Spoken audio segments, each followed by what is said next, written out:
Hey folks, Daily Landsblog for the 4th of June. It turned a negative into a positive there. The 4th of June, 2019. Daily Landsblog yesterday, I talked about Seth Moulton, an American who wants to run the Democratic ticket.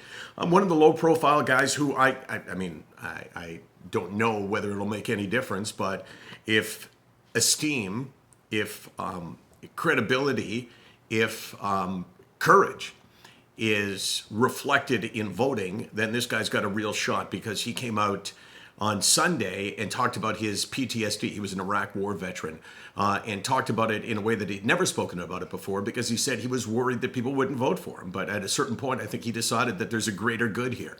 That keeping a secret like that, no one has an obligation to share. Like, I've never said to anyone, you know what, there's a magazine called, I think it's Out, and this magazine, I don't know if it's still around, but they used to, because they felt that people who were closeted LGBT community were hurting all the others, that they needed to come out to reduce the stigma, and they would out people. And, I've always thought that the analogy with mental health is a good one, because many are in the closet because of shame and fear of repercussions and fear of being perceived in a different way.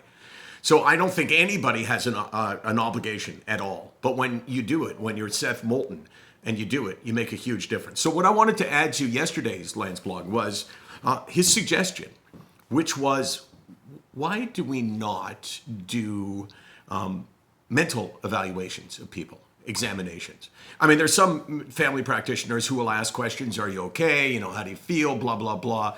But it certainly isn't the most thorough part of it. But how about in the high schools?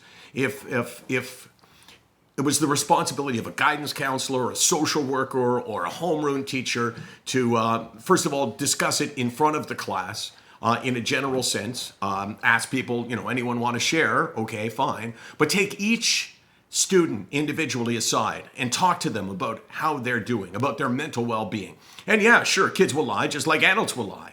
But sometimes you can see through the lies. In fact, it's often very easy to do so.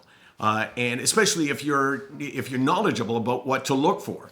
I mean, I could be a great interrogator when it came to that. I think I know what the cover-ups are, and I think I know the questions to ask. And if I can know it as a totally non-medical person, then maybe there's a way to teach it, that the teachers will sit down with students, each individually, and ask them the questions. So at least you get a baseline and you understand, is there a potential problem here? And then you red flag it, and then you try to deal with it.